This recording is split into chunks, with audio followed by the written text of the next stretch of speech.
Previously on Imprint Manufacturing, one man attempts to do what many others have done before on the internet, taking this pile of crap and restoring it to resemble a 3D printer.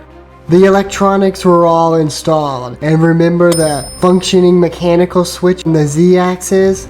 Well, don't get too attached, because this time we're taking it off.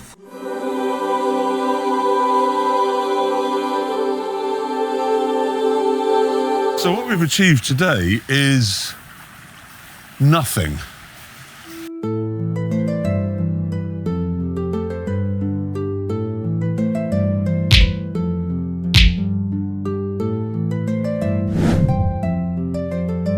Welcome to the BL Touch episode. If you're new here, this is an ongoing project and you're joining right at the tail end. So go ahead and subscribe to my YouTube channel so you don't miss the epic conclusion of this rebuild. Now, in this episode, I've purchased the BL Touch sensor from Amazon and I'm going to put it on the printer. As I've hinted at before, I need a mount, and this mount is going to accomplish two things. One, I'm going to use one of the metal brackets which came with the BL Touch sensors, and I'm going to mount the sensor. The second thing this is going to achieve is, if you remember, the cooling fan is still not attached. So we're going to attach the cooling fan that is properly secured to the extruder. This mount's going to do both of those things, and I'm going to print it out of ASA CF filament.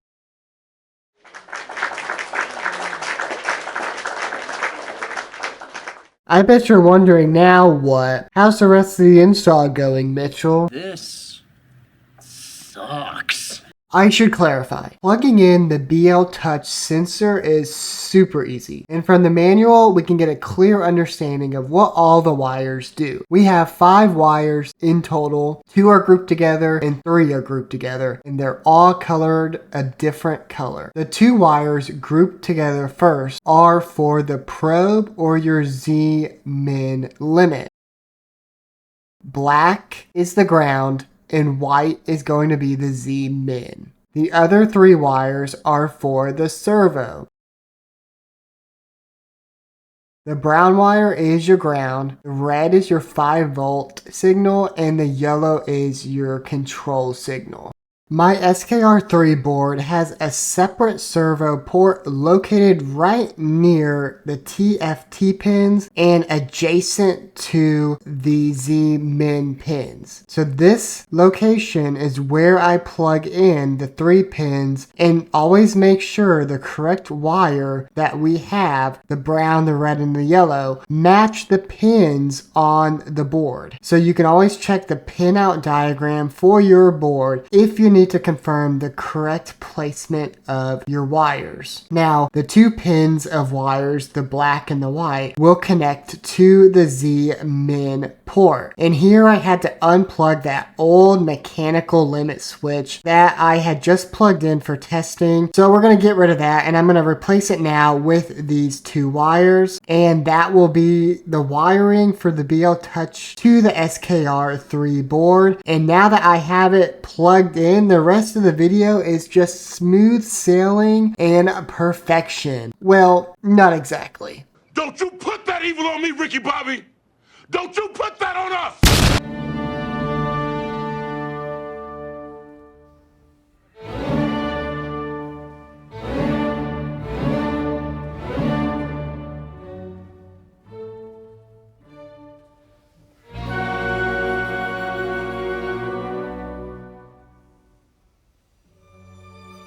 Alright, I skipped the Marlin portion, but as you can see, I had some issues to work through.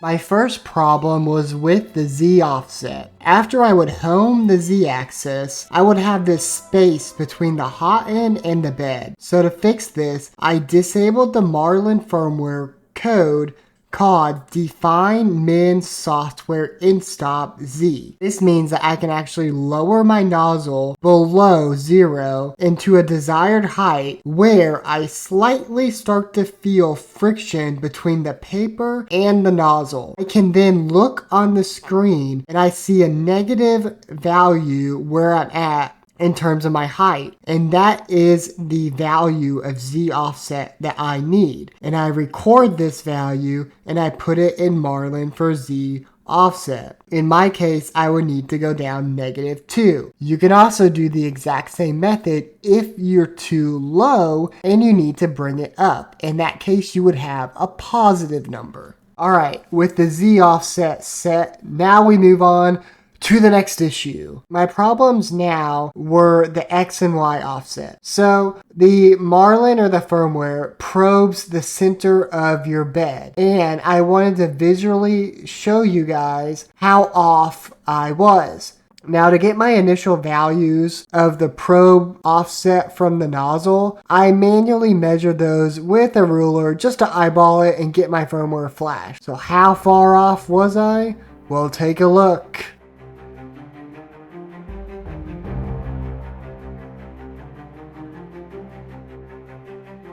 Ah, so close. Missed it by a few millimeters. So to fix this, I had a few things to correct. One, I need to input the correct bed size because I apparently forgot to do that and never did. Whoops. 2, my nozzle sits 4 millimeters in the Y direction off the bed, so I ended up adding that to the Y bed size. This is just an adjustment on the Y bed size. 3, I had to measure where the machine was going and the difference to the center point that I marked. Knowing this value, I could then adjust the X offset. Surprisingly, the Y offset did not need to be adjusted. Go figure. So now, after all my adjustments, the time was near to check my work. I was nervous. Would it work? Would I be successful? How close to the center could I get?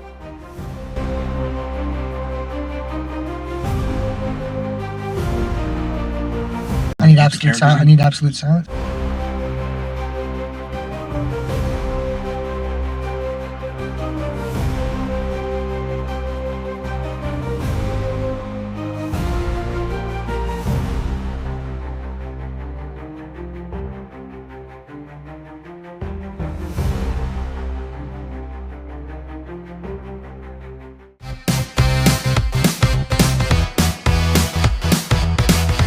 You know, it's really about the little things in 3D printing. With the probe now punching the center of the bed, everything is working quite nicely. I could now even run a bed level to truly map the bed.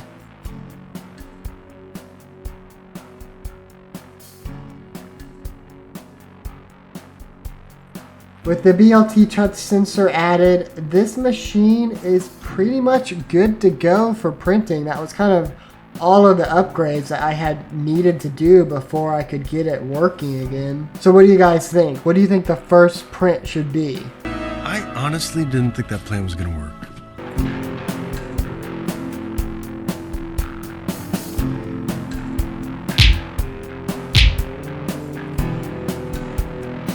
Thank you all for watching this video. Be sure to hit the like button and leave a comment. Subscribe to my YouTube channel so that you don't miss a new video. Go ahead and turn the notification bell on and you'll have access to see when a new video is released. I thank you all for watching this video and I hope your 3D printing turns out awesome.